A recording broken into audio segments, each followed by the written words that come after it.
அடுத்ததான் நம்ம பண்ண போகிறது அமுத கரைசல். அமுத கரைசலுக்கு என்னென்ன தேவைன்னா 1 கிலோ சாணம், 1 லிட்டர் கோமியம், 25 கிராம் நாட்டு சர்க்கரை, இது 3 தான் நமக்கு தேவை. அப்புறம் கூட தண்ணி, ஒரு 10 லிட்டர் தண்ணி, இது 3ஐயும் சேர்த்து தான் நம்ம அமுத கரைசல் செய்ய போகிறோம். இப்போ செய்யலாம். 1 கிலோ பசுஞ்சாணம், முதல்ல பசுஞ்சாணம் 1 கிலோ எடுத்துக்கணும். அடுத்து 1 லிட்டர் மாட்டு கோமியம், அடுத்ததான் 25 கிராம் நாட்டு சர்க்கரை, இது 3ஐயும் போட்டு 4ஆவதாக 10 லிட்டர் தண்ணி.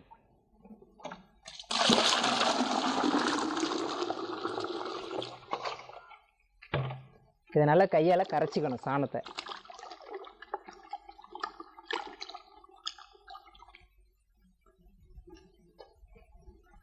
இது என்ன செய்யணும் அப்படின்னா, வலதுபுறமாக 50 சுத்தம், இடதுபுறமாக 50 சுத்தம் சுற்றணும்.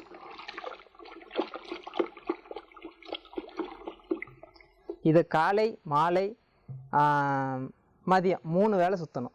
இது 24 மணி நேரத்தில் ரெடியாகக்கூடிய ஒரு இடுபொருள். இது என்ன செய்யலாம் அப்படின்னா, அந்த மண்புழு பெட்டு இருக்குது பாருங்கள், அதுக்கெல்லாம் தினம் கரைச்சி ஊற்றலாம். சீக்கிரமாக அதில் உள்ள இலை பொருள் எல்லாம் மக்கி மண்புழுக்கு ஒரு நல்ல ஊட்டமாக இருக்கும். இதை அன்னன்னைக்கு வயலில் பாசனம் செய்கிற தண்ணியோடு கலந்து விட்டுடலாம்.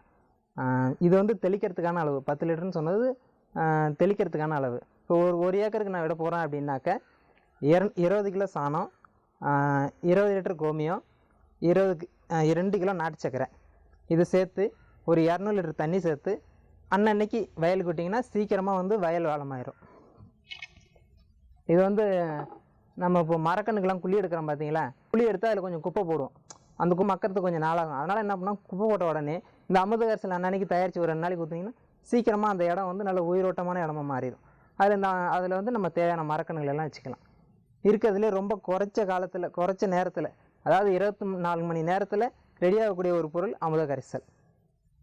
ஹலோ, நன்றி.